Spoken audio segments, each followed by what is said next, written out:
This is a Headgum podcast. Extra.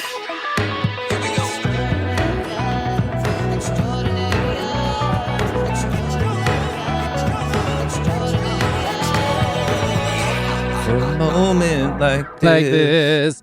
Zaragiza guys, I. Well, if you're listening at home, these beautiful voices are really excited to join you today. We're soon to have a conversation with Dan Feyer, who holds the record for the most crossword championships. So if you think you're snazzy with your little Sunday Times or your little USA Today, he's got some money. Everything all right in your neck of the woods there, Kristen? I had to clear my throat, and I didn't want to do it. And when Dan was on, like who am I going to interrupt, Matt or Dan? You know what I mean? Like, sorry. It was a pretty aggressive throat clearer. There is, like, I've got this, like, layer of phlegm, like, all spring and summer. It's there's some tree going on in here that's like just phlegming me from top to bottom, but it's helping. Like I can scream louder. Like I don't mind it, except for thank you. Do you take allergy meds? Do you do allergy testing, or have you done allergy meds? I'm not gonna do that. Okay, I am that's not gonna waste my time. Made a difference for me. You're aware of your newfound ability to scream louder, though. Yeah, I had to play Vultures for this Adventure Time spinoff thing, and it was crazy. Like they were like, "You've been waiting to do this your whole life," and I was like, "Yes, I think anybody could do a vulture noise if asked, but I could do it for longer because of this phlegm protecting my vocal cords. In fact, I might invent a potion for singers and such, like heavy metal singers, of this like phlegm covering. Yeah, and just use your own phlegm? I'll use my own phlegm. God, that is really disturbing to me. It's called Shawl's phlegm. Kevin, should we cut all of this? Not at all. Kevin loves it. Not at all. Yeah, I mean, what if your phlegm is special? You know, I wouldn't be surprised. I am so narcissistic that I think it is. I mean, so where are you at if we're going to go there on fecal transfer? You think you have something to share with the world there? Because that's a thing. Thank you for asking. I don't. My diet's not great, and my poops are so varied. They're not consistent. It's different. I regret asking this question. I really do. What? Are your poops consistent? Wait, I disagree, Kristen, because I think you are a good eater. I've stayed in your house many times, and you guys cook very good food. You eat very healthy. Oh, thanks. I always just feel like I could do better, like more vegetables and stuff like that. I mean, you do eat a lot of ice cream. What kind of poop are people making that's so good they give it to other people? That's a great question. I think, just picture in your head the platonic ideal of poop. Well, the shape is important to me. Like, I feel like if it can hold its shape, it's already a good poop. I feel like the older I get, mine don't hold shape. Right? I regret, and this is my fault. But I don't like what we're talking about right now. I derailed it. You were about to introduce Dan, and I derailed the whole thing. And Kevin is like about to blow a gasket over here. He's got so much on his plate. All right, Oberg, why don't you say? So we are very excited to introduce. What's a 5-letter word for poop? Feces, starting with D. I would say, starting with D. Yeah. I was going to say shite. It's a dump. No. Is it doogie without the E? Duty. No, I was thinking duty. Duty Hauser. Duty Hauser. Okay.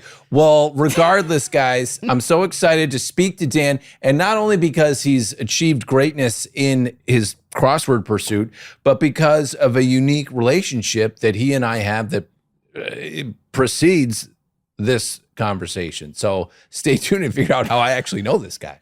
By Does the your way, wife know Tony, about this? you missed this, but Matt is in a Sean Puffy Combs commercial. I'm sorry. From years ago. He's in so many things. And I gotta see don't, this. yeah. But All here's right, our conversation with Dan. I'm so excited to have it, and I'm so excited to stop talking about what we've been talking about.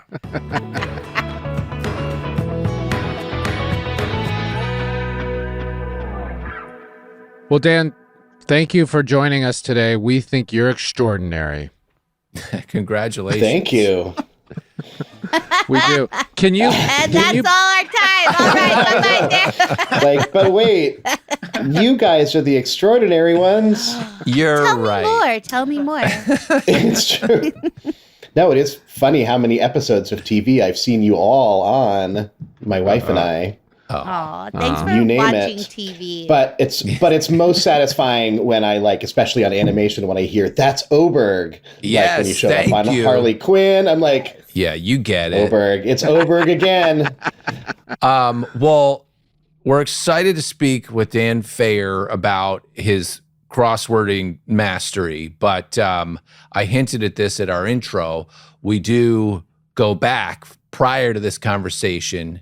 So I got a summer stock gig right out of college, thanks to my professor. Philip Kerr hooked me up. And Dan was the musical director. Am I saying this correctly? Yeah, I was an assistant musical director. Okay. That first summer, I was an assistant music director and a fellow actor. Yes, in that's right. Some of the shows. And I think the next year I was the music director for a show that you were in, but you were not required to sing. yeah, I was gonna say. Right? Because Yeah. you played like the non-speaking kind of antagonist role. Yeah. So it was the Weston Theater Company in Vermont. And that first summer, I did South Pacific and 12th Night. And the second Please, summer, is this we tape? did. Is this on VHS anywhere? Well, so Somebody probably has it. We can probably dig some Yes. stuff up. Yes, I did not have a chance to find any photos or videos. well, I will stop talking in a moment. But Yeah, there's I'd love people to keep listening to the podcast. there's an old chestnut that I tell from one of the early rehearsals of South Pacific. And Dan, you were there, so correct me if this memory is not accurate. But we sing it through, and I'm not a singer at all. And I'm like, holy shit, who was the guy playing Emile DeBeck? He's like an opera singer. I was like, I mean, way over my head. And then I think you or someone else is like, okay, the CBs, the male chorus, stick around. We're going to sing through, I think, Nothing Like a Dame. There's Nothing Like a Dame, right? And I'm like, okay. And we're singing it through, and I think it's you, and you go, okay, stop. One of you is singing this an octave lower than everyone else. Who is doing that? And no one admits to it. And you're like, okay, well, then we'll have to go one by one and figure out who's doing that. Oh, no. And the first guy is like, there is nothing like a dame. And then it gets to me, and I'm like, there is nothing like, and you're like, it's you. And then I just, I lip synced on all the harmonies. Yeah. Do you remember that? I can't cop to that. I don't remember it. I wouldn't have been the one calling you out because I wasn't the pianist on that production. I was playing a fellow CB sailor in the U.S. Navy circa 1941 or whatever it was. We got mangoes and bananas. You can hit right on. Does the song go? See, you're ready for the revival. Yes, he is. Always. Wait, so enchanted evening, right? Oh, here we go. Now Chris is Yes, chiming in. absolutely. Be a stranger. Oh. I just had Very nice. the music growing up was on my piano growing up, but I didn't know how to read notes. But I think that's it, right? Mm-hmm. That sounded right to me. Oh my God. I would cast you in a musical. Thank you, Dad. And I will never sing an octave lower. Wait, Dan, am I correct? Are those crosswords framed behind you? Yes. Okay. I have constructed a few crosswords in my life. And behind me, I have the ones, the crosswords that I got published in the New York Times. Okay. This is what everybody's thinking. But do you and Will Short try to murder each other? Oh no, Will Shorts is the nicest person in the world. He wants everyone to have fun with this hobby. And we are definitely not competing for anything against each other. Really? Oh, really? Wait, so can you break down kind of your awards? Because there's a list of them. The short version is I'm the most successful competitive crossword solver in the history of the American Crossword Puzzle Tournament. Oh, that's amazing. And that's how I am sort of noted by Guinness, which put me in their book without me knowing it. Oh, really? Which was pretty funny when I found out about that. I hold the record for most career wins with 9 and the most consecutive. The first 5 times I won were in a row from 2010 to 2014. Wow. And this tournament was actually founded by Will Shorts back when he was in his 20s in 1977, I think was the first one. Hair down to his waist, you know. Oh, sure. Yeah, he was never a hippie. You'll be shocked to find out, those of you who listen to him on NPR. But even before he was with the New York Times, he was an editor at Games Magazine.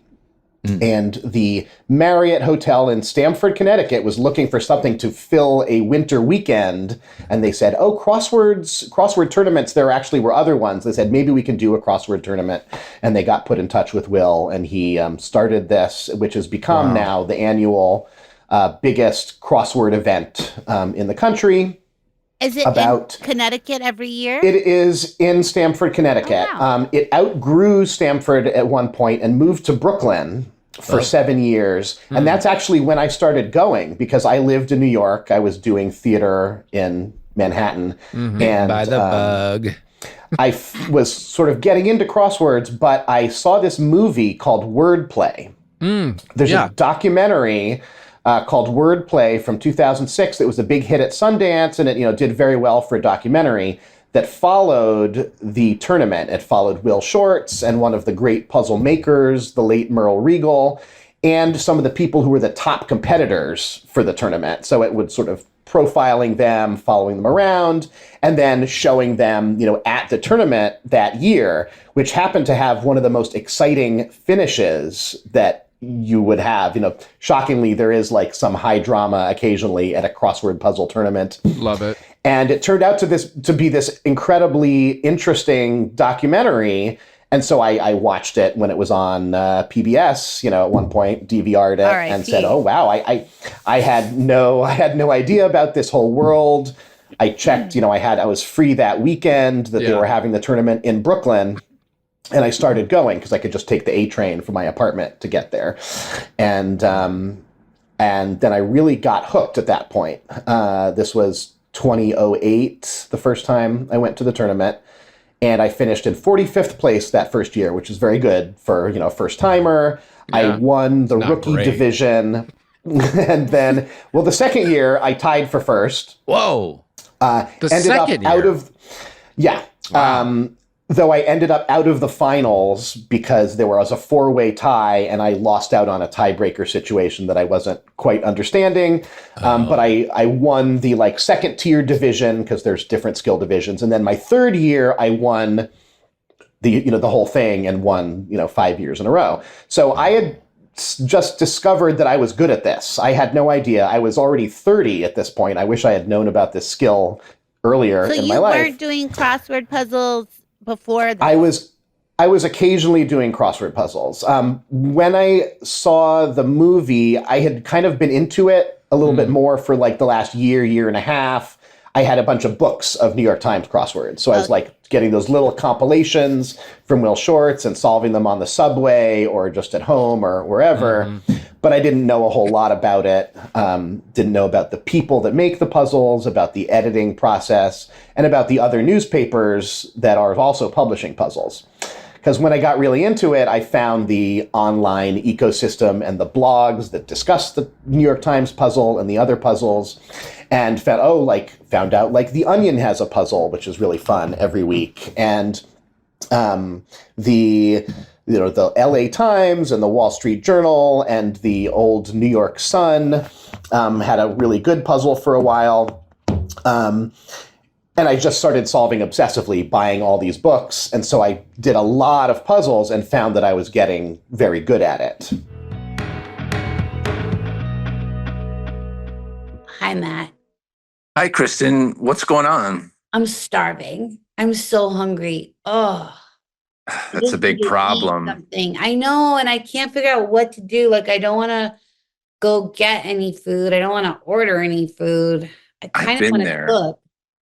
But the thing is, don't you worry about having to spend like so much money to make delicious food at home and you end up wasting like half of it? Isn't that a problem for you? It's my biggest problem. It's like when I thought I could sew my own clothes and it would be cheaper. And then the material by the yard is so expensive. Yeah. And 5 months go by and I still don't have a skirt. But imagine if someone mailed you the exact amount of fabric that you needed, and imagine if you ate fabric. Oh my God. Does someone do that? Well, here's the thing. When you use EveryPlate, you get restaurant level deliciousness week after week with recipes. I know they do this like crispy buffalo ranch chicken. For fabric? No, that's a great question. This is food that I love food too. Yeah. That they mail to you, and then you put it together. Like let's say you're in the mood for cheesy Mexican street corn hash. Okay, every day, every hour.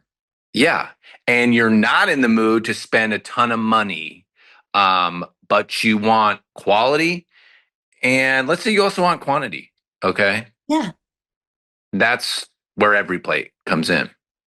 You've seen me walking down street after street on the hunt for corn.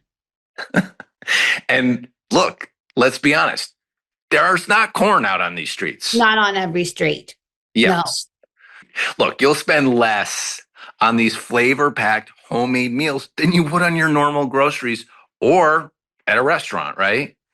Do you ever get in these ruts where you're like cooking the same thing over and over? Like, I've had chicken cordon bleu like 6 times this week. Beef Wellington again. Well, that's another problem that every table solves. And it's a real problem that I get into. You up your dinner game 30 minutes or less, like I said, with EveryPlate's clear, easy to follow recipes. And thanks to EveryPlate's constantly rotating weekly recipes delivered right to your door, you'll always have the best answer to what's for dinner. What is it? Do you like corn? I'm always out on the streets looking for corn. Well, I'm doing a cheesy Mexican street corn hash tonight, and I'd love to have you and your beautiful family come over and share my hash. I'll be there. Yeah, it's great. It's a problem I had, and it's a problem I've solved. So solve one more problem with EveryPlate. We should also just let everybody know that new customers can enjoy this special offer of only $1.99 a meal. That's a penny under $2 for a whole meal. And if you go to everyplate.com/podcast and use code extra199 to get started, then it'll be applied as a discount on your first box, but only for a limited time. Yeah, we should tell them that. Let's figure out a way to tell them that.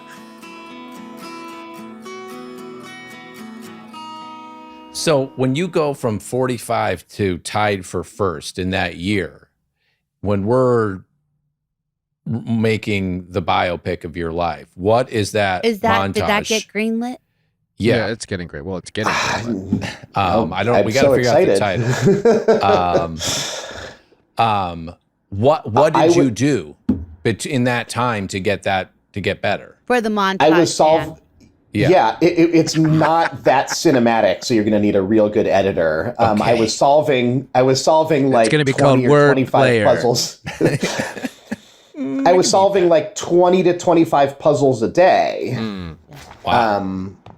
Another one. I can see that right now. Just a lot of squares, like little squares on the screen. Yeah. And then close-ups of your eyes. Absolutely. Some would be printed out. Some would be in books. It was on the subway, and I would like print out some old puzzles that I'd gotten and like staple them together and take them on the train. That's awesome. Going back and forth to work.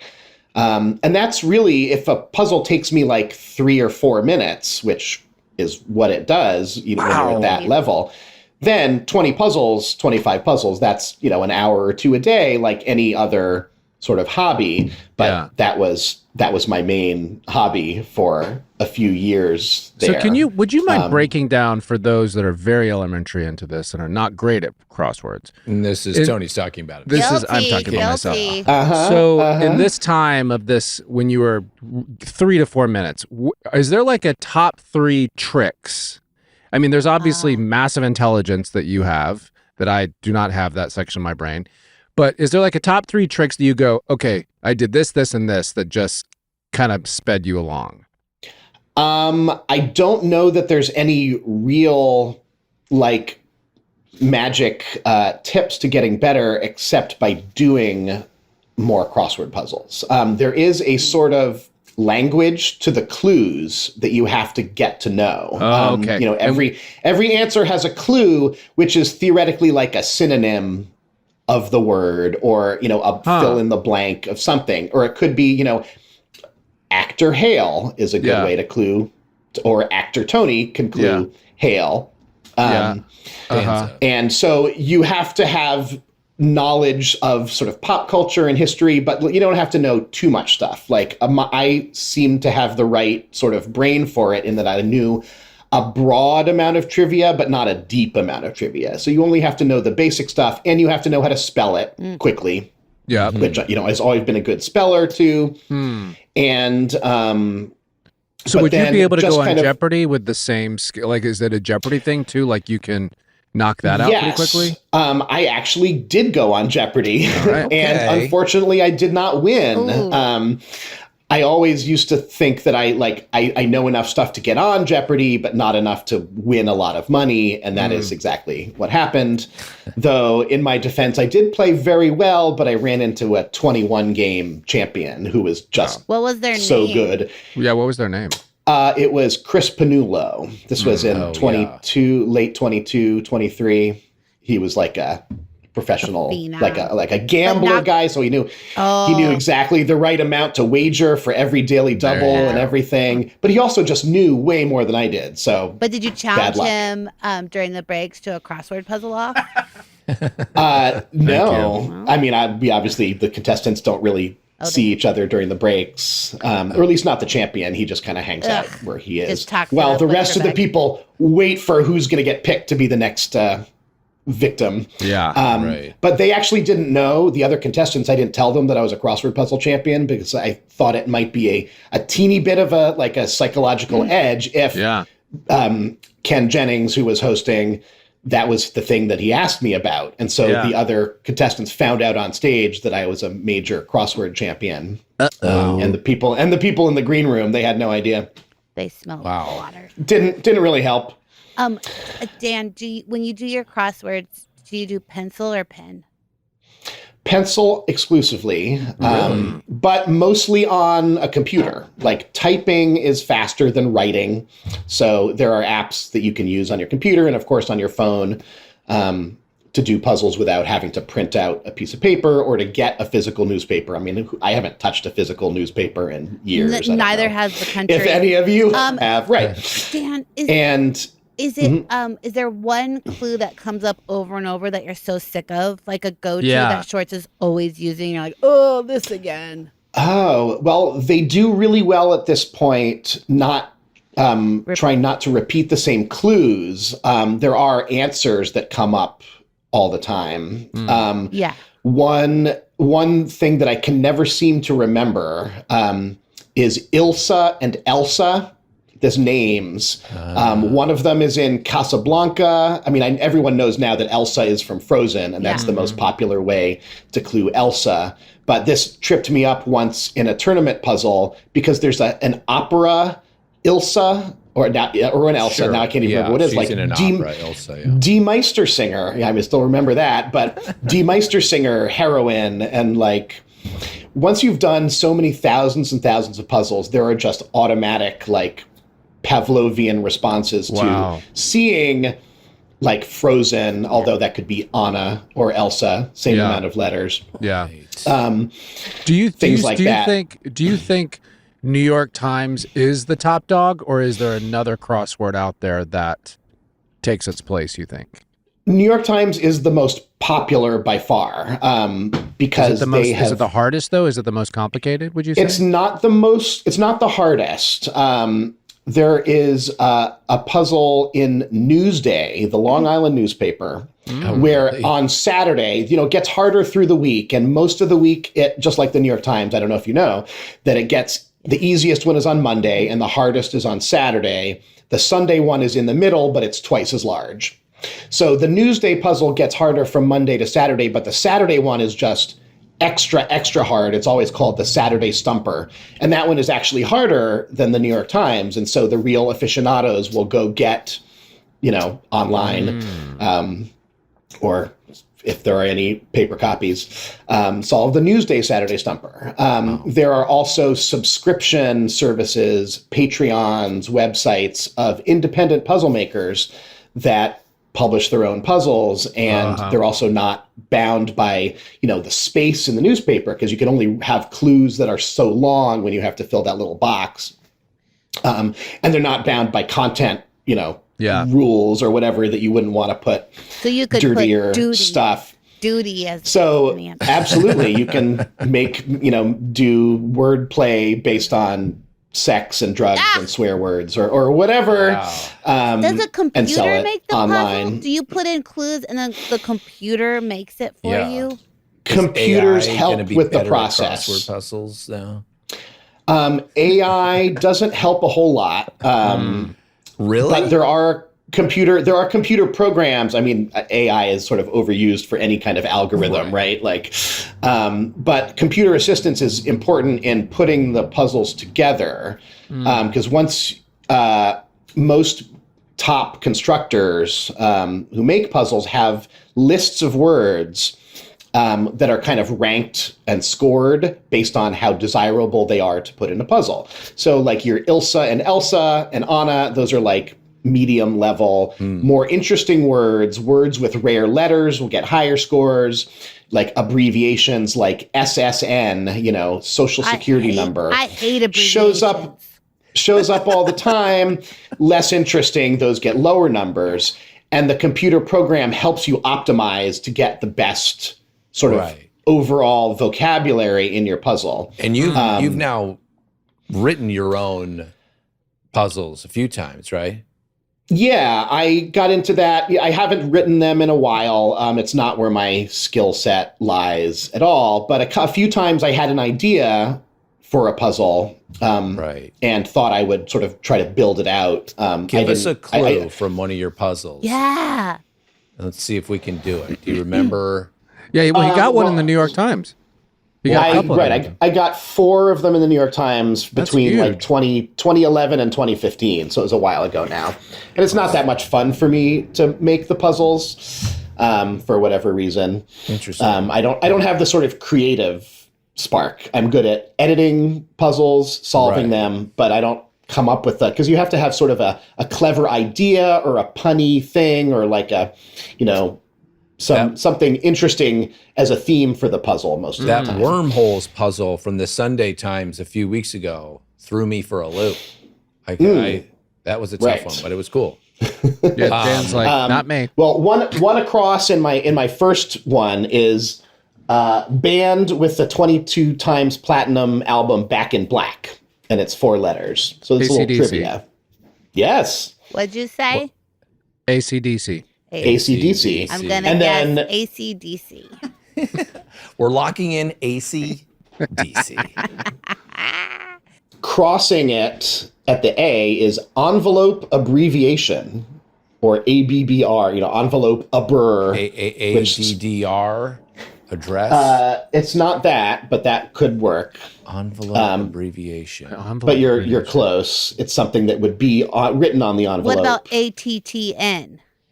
That's it. Kristen's got it. Kristen Shaw. ATTN. One right on a crossword. I will stare at those I can't. I really don't have a brain They really for it. overwhelm me. Yeah. I think once you understand sort of the language it's speaking, it becomes less impenetrable. I mean, just have so many languages to learn. I know, Kristen. You know so many. It's true. Yeah, you kind of have to know how to navigate the weird syntax sometimes of these little tiny clues. Yeah. So can you break that down? Like what would be an example of a syntax or something like the clues that, because in Kristen's world, like mine, I look at it and I'm like, and then I maybe got like 5 of them and then I just shut down, you know? Yeah. I will say one tip before I forget for that people may not think of when they're solving, especially on an app where you kind of keep paging through like clue to clue to clue to clue. Yeah. Use the letters you have already. So like start with something that you're sure about, like ACDC, you know that trivia. Yeah. And then use those letters. You have A, C, D, and C as the first letters of the next answers going down. Yeah. And then if you get one of those, you can use those letters to go across. I just always put the wrong answer in, and then I'm like just hitting a wall trying to answer stuff with the wrong letters. Yeah. However, those smaller ones, the quick ones that they have at the bottom of the New York Times games. The mini. I love those. I always do those. He's a mini man. That's how they get you. I mean, they want to get you that way. If you can solve the mini, then you can solve a Monday crossword. The Monday maybe. It will just take you 10 times as long because it's much bigger. But it's worth it. I forgot about the days, actually, because I think I maybe could do the Monday crossword. Mm-hmm. Yeah, and I mean, anybody can do a Monday crossword if you just give it a few attempts. The New York Times lets you do it on auto check, so when you put a letter in that's wrong, it tells you. So if you can cheat that way, and it gets a little more fun, I think, when you're like, absolutely. One of Will Shortz's quotes that he sort of took from one of his predecessors, it's your puzzle, solve it however you want. Like if that means Googling any of the trivia that you just don't know, look it up, put it in so that you can finish the puzzle or, to do however much you want.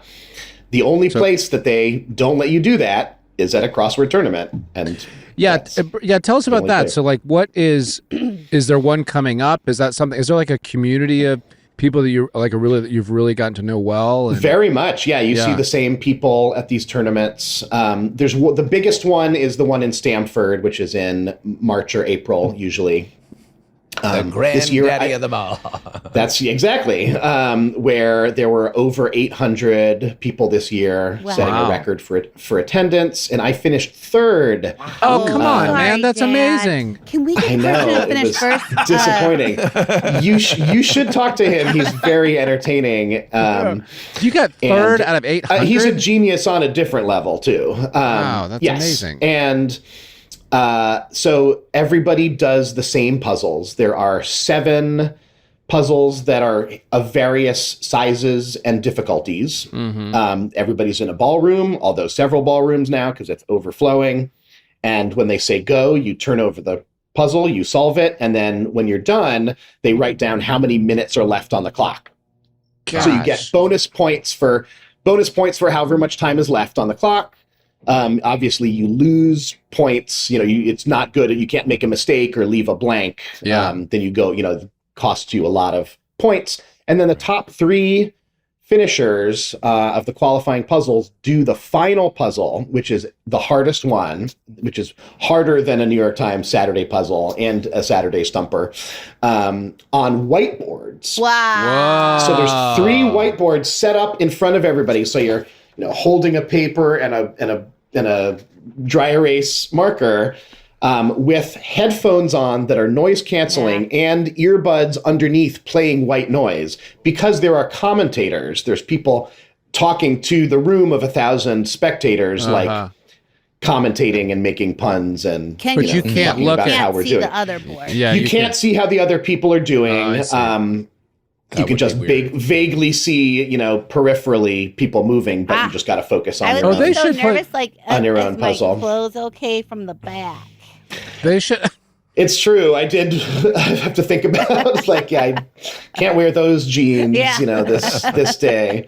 I don't think I have a pair of jeans that looks good. That would look good. Back. No, yeah, nothing really. Nothing. None of this looks good. Just get a long shirt. Yeah, but I felt like I had a little advantage when I started doing this because as a professional keyboard player and musician, like I'm used to performing under pressure at the appointed time. Whereas some of the other, crossword nerds might not have that sort of experience and be able to be. Would you say that's tough? Would you say it's the same rush that you get from performing music? Is it the same kind of endorphin situation? It's scarier for sure because there's always like, am I not going to be able to figure this out? Sure. When I'm sort of playing for a musical, I have the music in front of me for one thing. It's easier than the actors who are on stage and have to be off book. Yeah. Thank you for saying that. Thank you for saying that. It's you were the real heroes. And thank you. There is the pressure of like, don't mess it up, of course, like playing for a show. But it's a different don't mess it up than I have to come up with these answers and also try to be faster than these geniuses who are next to me out of my vision. But it is sort of similarly scary. I think Tony and Kristen and I should take turns guessing what the through line is between playing the piano and doing crossword puzzles and what that means for your soul. It's the black and the white. Yeah, that was where I was going. You got it. It's like decoding something correctly where you have notes in front of you or clues in front of you. Yes. And you're like, there is a solution to this. Yeah. And I just need to do it at the right tempo. And at the end, I will feel satisfied. Yes, Matt Oberg, you nailed it exactly. That's what I have been told by, cognitive science people, or at least read, that solving a puzzle is sort of cognitively similar to reading sheet music because it's coded information. Like I can sight read piano music and like interpret the notes going by me, and sort of translate it into moving my fingers and my hands. And that's similar to seeing how the words are going to fit together, I think, putting together. Are you a tidy, neat person in your life outside of music? Yeah, somewhat. I'm not like overly tidy, but I think I do like to put stuff away.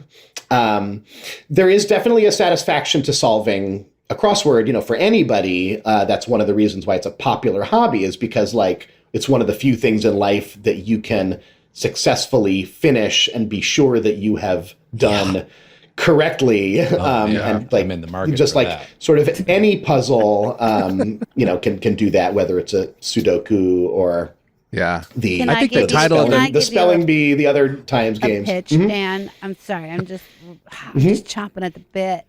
But I just got inspired for you to write Crosswords the musical. And it's called Satisfied. No, it's called Crosswords the musical. That one is I just said the title. That title is taken. It is? By Hamilton. Well, Satisfied is part of Hamilton. It's one of those songs. I would not as a show. Crosswords the musical. Would you guys go?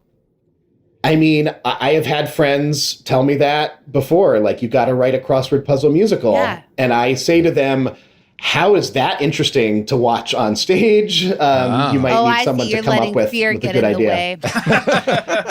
Yeah, I mean, that's how most of my life does work. Same. Fear. Failed show. Fear. Yeah. I don't know. I mean, I would be I would be delighted to work on such a musical someday. There have been a couple they have plays chess. There's one called written Chess. about Chess. That's absolutely true. And the depiction of chess on stage is sort of a problematic part of that musical. It's not not the most interesting part. Yeah, I don't remember what happens in chess. We saw it at our college once. What happened? It's Somebody a Cold wins. War. It's a rivalry between the Russian and the U.S. champion and the woman who comes between them. Ooh, that's me. And it's coming back to Broadway. It's coming back to Broadway. No, my agent just called me. Check your phone, Kristen. Yeah, you got to replace Leah Michelle after Leah Michelle is done with the run. She's playing the woman. Oh, she's pretty good. Good for her. Yeah. But can she sing like this? You know. Oh, well, Dan, thank you for joining us today. We're going to leave on Kristen's note. This was really... Go ahead. That feeling of satisfaction every time I finish the Wordle, which is, such a child's play compared to crosswords. When I finish it, I'm like, you think you're so smart, but guess what? You're not. That's how I feel. It's such a little ego biscuit, You still getting that rush? It does feel good to finish a puzzle. I don't do as many easy puzzles anymore because they feel, not worth my 2 to 3 minutes. But I do as many of the hard puzzles as I can get my hands on, even though I've got, thousands in my folders and my bookshelves that I may never get to. But it's actually still fun after almost 20 years of doing lots and lots of puzzles. It's probably going to fight off dementia too. That's what they say, that keeping the brain active might keep it working longer, hopefully. Yep. And Kristen and I are just going to be. It's gone. It's checked out. Tony, I know you can. If you can do those minis, give the Monday puzzle. I actually do enjoy them. Yeah. Well, Dan, thank you so much. I'll never forget us, Dan. That's one thing I'll always remember. Yeah. We had some magical times together. Oh God. Yeah. We were it was a house with 18 people in it, the non-equity, acting company and staff, the farmhouse. It's called the farmhouse. Yeah. And that's right. We were in that one room with your other buddy, Josh, and I don't know what happened to him. Are you in touch with Josh? Well, he'll have to break a record if he wants to talk to me. So we'll see.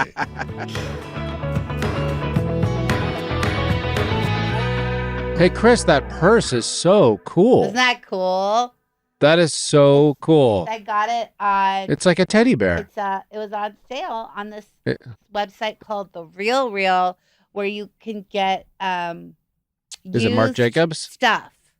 Is that Marc Jacobs? Yeah, is used. And I sold. If you're listening at home, it's a tote bag purse covered in what appears to be teddy bear fur. And I was sold a dress, a couple things. I put some of my things on there because I'm like, what a great idea.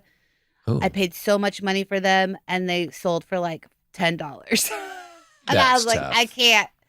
I got to just give this stuff to my friends. This is so depressing. Yeah, that's happening. But I'm never buying anything again. This is the segment, What's in Kit's bag? Kit Shaw, what's in your bag today? Talk us through it. In my bag, I have my book of ideas. It's a really nice book. Who makes the book? What's that, a moleskin? Yeah, you know it. It's a moleskin.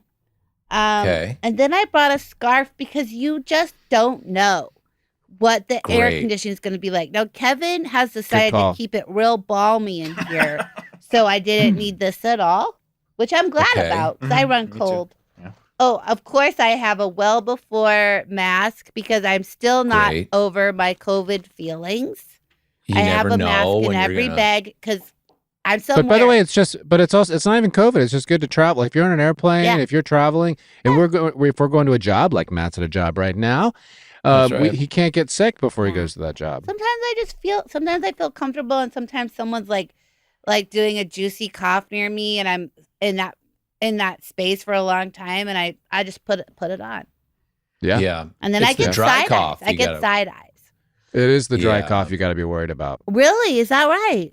Wait, what's the difference between a wet and a dry cough? Because the dry cough, correct me if I'm wrong, Tony, do a wet cough. Let's hear that. Yeah. That's a wet cough. And then a dry cough is like that. Yeah. And what? But it's because dry cough is the beginning. Correct me if I'm wrong, Oberg. I don't know. The dry cough is like the beginning of like you're getting sick, like Okay. something's up. Okay. The wet cough is it's all breaking apart and you're past the contagious part. Now, doctors across the world are probably completely disagreeing with this. I thought the dry cough was COVID. I thought you don't have a wet cough on COVID. You have a dry cough. Oh, I just know that anytime I've kind of like, before I've gotten sick, it's always been like a tightness in the chest and it hasn't broken up yet. And then when it breaks up is when you're kind of getting better. What about when someone's breath is so bad that you can almost feel it Ugh. in your nostrils and down? Is that viral or is that just bad breath? Well, that sounds like a little howl. Sounds like a little halitosis. Yeah. Oberg, I really enjoyed your friend, Dan. Yeah. Very cool guy. I hope he's not offended that I say I forgot that I had a friend that had broken a record. So I'm glad we were able to connect. So I really do think it is a gift though, because when he was saying, like 3 to 4 minutes, those New York Times, and I understand the practice of it, but I'm also like, I think even if I practice, I don't know if it would come naturally. I try to do it. It takes me days. Yeah. Oh, and I still don't do cheat. it. I've done it before, and I just get so angry, and I always put in the wrong answer, and then I'm trying to find. My brain is going crazy trying to find an L word that's actually a D word. Yeah. But those little victories you can have in your day where you're like, this small thing I did correctly, I think is a valuable, at least for me, feeling to have to be like, I did that. Yeah, it's like an equation. Like you figured out the equation, and it's a nice. I mean, in our business, there's so much uncertainty of like, kind of, is it happening? Is it not happening? What's going on? Show business to have a little puzzle that's like, A plus B equals C. I figured out that is a good feeling. I get that. Yeah. No, I don't have Kristen, that. anything in your life that you have, Yes. those little victories? Yes, I like to do drawings or paintings, but only because I can go to the end on them. Like I can finish them, just like finishing a puzzle. It's just like I can go beginning, middle, and end. And they're not always good, but they're done. Yeah, That's good. yeah. Mine are rope bowls. Yes, and I have one, and it's beautiful. And I don't. And that's interesting. Oberg, you're getting one. What's your favorite Haven't color, earned it. Oberg? Haven't What's your earned favorite color, Oberg? Let me guess. He's a green guy. That's exactly right. But could you tell that you just looked at the color of my Well, shirt? I almost said yellow, and I'm like, do you really think Matthew Oberg is loving the color yellow? That's my he favorite is not color. a yellow personality. that's a Tony color, not a okay. Yeah. All right, you save that one. Oberg, are you a hunter green or a Kelly green? I guess hunter, that sounds more All butch. right. So let's go with Oh that. no, you just made a big mistake because Kelly is a lot more fun. Oh, really? Yeah, I don't know. Name something it's that's more Kelly vibrant. green. Like Hunter It's is a more- little more dulled, more muted, but a Kelly green is going to be like a kind of a dance for your eyes. But a hunter looks really good, and I think in your house, Matt, I've been in your house, and I can see a hunter bowl looking very nice. Oh, Well, you have a Hunter okay, bowl, but I'm not looking at interesting. it. But if it's a Kelly bowl, I'm looking right at it. Yeah. Hi, I'm Hunter Bull. Something like that. But a great conversation with Dan Feyer, Yes, and yes. I wish him continued success with all of his puzzles on the crossword page and off it. I hope he continues to champion himself and solve everything in his way. Yeah, and I bet little Levi, his son, is growing up to just surrounded by all that intelligence, so he's probably going to be a predecessor. Is that right? Is must that be predecessor nice. the one after? That- Must be no. nice. What do you mean? To have I to think be Matt a wished child. he was Dan's son. No, I'm saying I wish Oh. my children had a smarter father. Oh, wow. That Yeah. I can't even. Your children have a light The in their home babe. that they follow like a light. Yeah, But they can don't keep the lights have a on. rope bowl in their own. Tony, you don't have to make me a rope bowl. I feel your love. I know it's there. Oh, You don't have to make No, you're doing me a favor.